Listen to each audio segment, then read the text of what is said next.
Hanuman birth story. Hanuman જન્મકથા.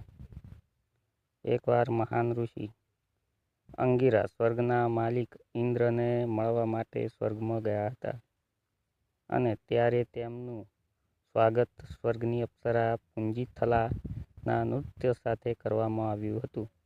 જો કે અંગિરા ઋષિને આ પ્રકારના નૃત્યમાં કોઈ રસ નહોતો, અને તેમણે તે જ સ્થાન પર અને તે જ સમયે તેમના પ્રભુનું ધ્યાન ધરવાનું શરૂ કરી દીધું. નૃત્યના અંતમાં ઇન્દ્રએ તેમને નૃત્યના પ્રદર્શન અંગે પૂછ્યું. સંતે જણાવ્યું કે હું મારા પ્રભુના ધ્યાનમાં મગ્ન હતો, કારણ કે મને આ પ્રકારનું નૃત્યમાં કોઈ રસ નથી. ઋષિ અંગિરાનો આ જવાબ ઇન્દ્ર અને અપ્સરા બંને માટે શરમજનક બાબત હતી.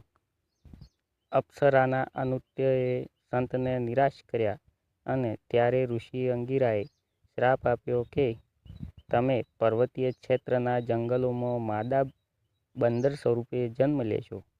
અપ્સરાને પોતાની ભૂલનો અહેસાસ થયો અને ઋષિ પાસે ક્ષમા યાચના માગી.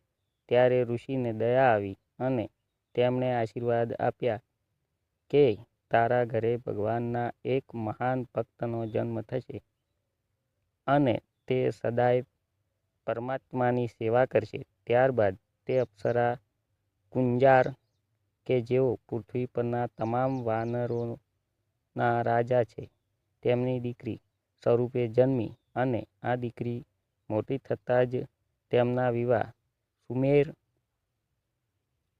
સુમેરુ પર્વતના રાજા કેસરી સાથે થયા, અને તેમણે 5 દિવ્ય તત્વો જેવા કે ઋષિ અંગિરાનો શ્રાપ અને આશીર્વાદ, પૂજા, ભગવાન શિવના આશીર્વાદ, વાયુદેવના આશીર્વાદ અને પુત્રશ્રેષ્ઠી યજ્ઞથી હનુમાનને જન્મ આપ્યો.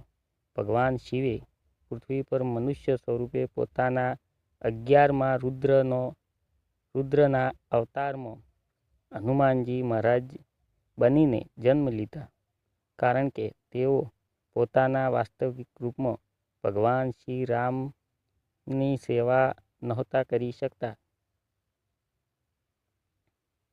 હનુમાનજી મહારાજનો જન્મ થતાં જ તમામ વાનર સમુદાય સહિત મનુષ્યોમાં આનંદનો માહોલ ફેલાઈ ગયો, અને નૃત્ય, કીર્તન અને ગાન સાથે હનુમાનજી મહારાજના જન્મને વધાવવામાં આવ્યો, અને તેમનો જન્મદિવસ મનાવવામાં આવ્યો. અને આજના સમયમાં પણ ભક્તો દ્વારા અતુલિત બળ પ્રાપ્ત કરવા અને બુદ્ધિમત્તા પ્રાપ્ત કરવા, અને સાથે જ હનુમાનજીના વિશેષ કૃપા પ્રાપ્ત કરવા માટે હનુમાન જયંતિ મનાવવામાં આવે છે.